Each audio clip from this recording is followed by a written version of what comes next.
Women in Mesopotamia had similarities and differences compared to women today as far as their contributions to society. First off, there were two main social statuses of women, low-class women and high-class women. The low-class women, such as mothers and slaves, had to go into the markets to buy food for their family. Those who actually had jobs either had to work on a farm or were set out to do other tasks to help their family. This would give them no profit. This meant that the families usually stayed poor. The mothers raised their children at a young age. The daughter would always grow up to take the place of the mother. This would usually start at the age of 6 years old. They would learn how to take on the tasks of their mother, such as working around the house and cooking meals for the family. The higher class women, such as priestesses and other members of royalty, they were usually wealthier because women of high class were allowed to have jobs in the government, which paid well. They had their own freedom, whereas the low-class women had no freedom at all. Freedom of the high-class women also included natural rights, such as the ability to own land and make decisions regarding themselves. Slaves of the low class were forced to work and do whatever they were told. Members of royalty also learned to read and write, such as kings and queens. They were far more intelligent than those women of the low class. In religion, women of low class have to oftentimes wrap themselves in cloth. This must cover their forehead, all of their hair, and the rest of their body apart from their eyes. There were also many rules that these low-class women had to follow, such as they could not date until they were thinking of marriage already.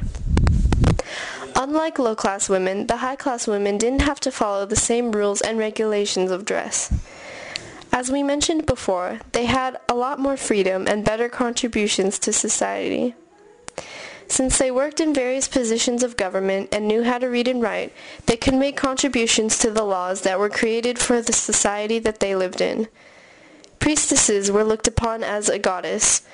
Queens were obviously the highest power and ruled over everyone. Women in Mesopotamia, mostly in areas of Babylon, married in different ways depending on if they were high or low-class women. The higher-class women were assigned arranged marriages by their parents or guardians. They were restricted to marry only from another royal family. The low-class women either married because of mutual decision within their own class. Few of these low-class women got kidnapped by men of the high class to get married. They had no choice and were forced to marry them. The low-class women felt honored to be kidnapped by the high-class men because it showed that they were valued as high-class women and that they were wanted. Wives of Mesopotamia were thought of as property of the husband. This meant that they had to follow all the requests of the husband. Basically, the husband had complete control over his wife. In this period of time, it was common for men to have more than one wife. There was a lot of competition between the wives over which wife was his favorite. Women today have much higher positions than they did in the past. They have many different roles. For example, in government, women can run for president or any other office.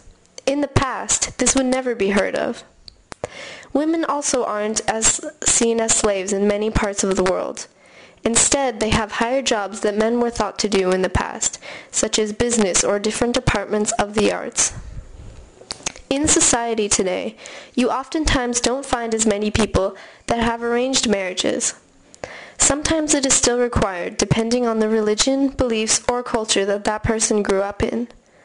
As far as the dress codes go, that also depends on the position that that person is in society today. Some may still have to wear clothing that covers everything but their eyes, but it does not depend on whether they are high or low class. In the Baha'i faith, all women and men are equal. One is not better than the other. This is similar to the Chinese culture in which everyone, including all men and women, are equal and respected by everyone else.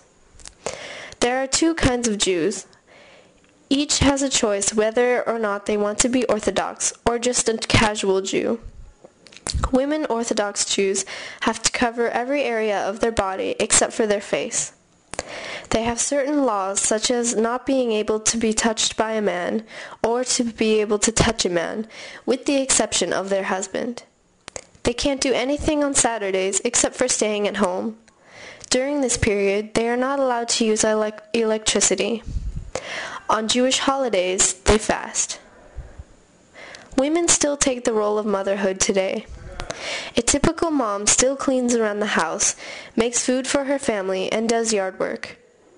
Compared to the past, they are not forced to do this labor. This is a choice that comes from their natural rights that low as well as high-class women have. Although women have the same role of motherhood today as they did in the past, you don't see women as much as far as government goes. Women today aren't allowed to vote in any elections, but they are not eligible to run for certain positions as opposed to men. As well as the past, women are still discriminated against in some religions and cultures. In many cases, women have an equal level of social status as the men do. There are many roles in society today that both men and women can participate in.